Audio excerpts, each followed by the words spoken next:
The World Trade Center was an iconic outlier in the New York skyline. It was a place for people to explore, a place for people to start a business, it was a place for many to work, and it was also a place to bring people together. The history of the World Trade Center has been forgotten by many due to its harsh ending, but today its history will be revived in this short documentary.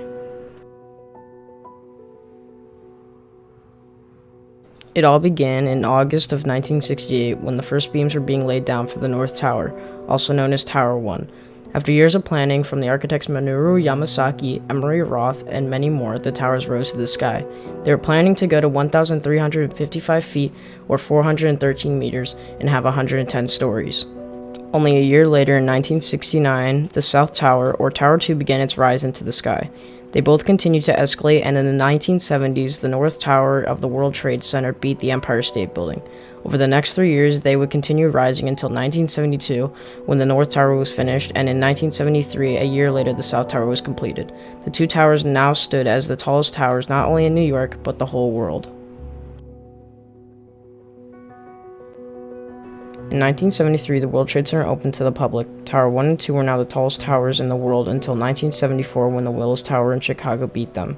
The World Trade Center was a 7-building complex consisting of a hotel, 3 mall buildings which had office spaces on the upper floors, an office building across the street from the main complex, and the 2 towers. Later on in 1974, a man by the name of Philippe Petit made the famous walk between the Twin Towers, which later inspired the 2015 movie The Walk.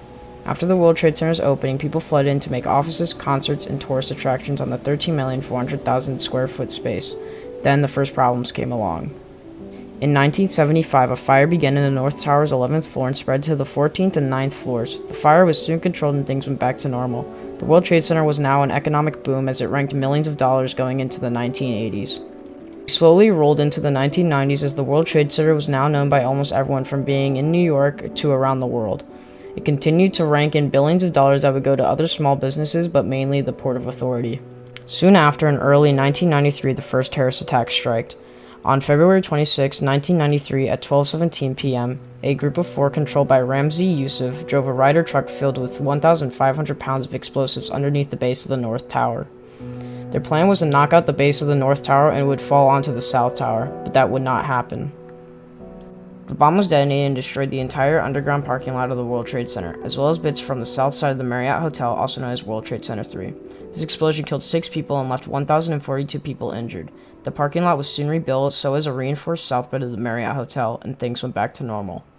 During the 1990s into the early 2000s, many concerts were held with famous celebrities like Dixie Chicks and Gil Grande, Laurie White, Big House, and David Kirsch, and many more. We were now nearing the end of the 1990s when in 1998 another event took place in the mall of the World Trade Center. In the mall there was a Bank of America near the North Tower lobby. A mafia member by the name of Ralph Gennaro gained maintenance access to the World Trade Center and set up a 3-man crew for the heist of stealing $2 million from the bank. The 1990s were over now and we had entered into the 2000s. This was when economics began to grow even more given the Port of Authority billions. More people than ever before continued visiting the complex and using the South Tower Observatory.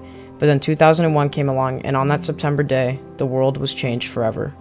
On September 11, 2001, at 8:46 a.m., American Airlines Flight 11 crashed into the North Tower, going through floors 99 through 93.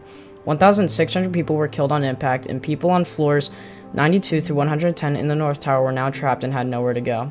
Most people didn't even know what happened and thought it was an accident until 9:03 a.m. came along and United Airlines Flight 175 crashed into the South Tower, going through floors 77 and 85, killing 700 on impact and trapping everyone from floors 86 to 110 above the impact. The New York skyline was now showing 2 burning towers which were the icons of the skyline. People now believed this was a terrorist attack and were upset by this tragedy. At 9:59, only 56 minutes after the South Tower was hit, it collapsed, killing 614 people inside. Now there was only the North Tower standing, but not for long. Reports from NYPD stated that the southwest corner of the roof was leaning to the south and said it would collapse at any minute, and they were right. Just a minute after that, and the tower standing for 102 minutes burning, the North Tower collapsed at 10:28 a.m. on September 11, 2001, killing 1,402 people. The skyline was now filled with smoke from burning debris as New Yorkers ran away from the huge smoke clouds that engulfed the streets. Firefighters, police officers, and volunteers worked to help find any survivors. They only found 18, which came from the North Tower. Now what used to be one of the biggest complexes in New York and the tallest towers in the world back in the 1970s were now just a debris field. As people continue to search for bodies at 5:02 p.m., World Trade Center 7 collapsed. Due to the south-facing side being destroyed by the collapse of the North Tower, it buckled as well, with fires burning inside it. Now, I know this isn't something I'd usually make, and I really wanted to make this time. Usually, anyone who knows me, I'm very passionate about this topic and any other topic that's historical when it comes down to whatever I like.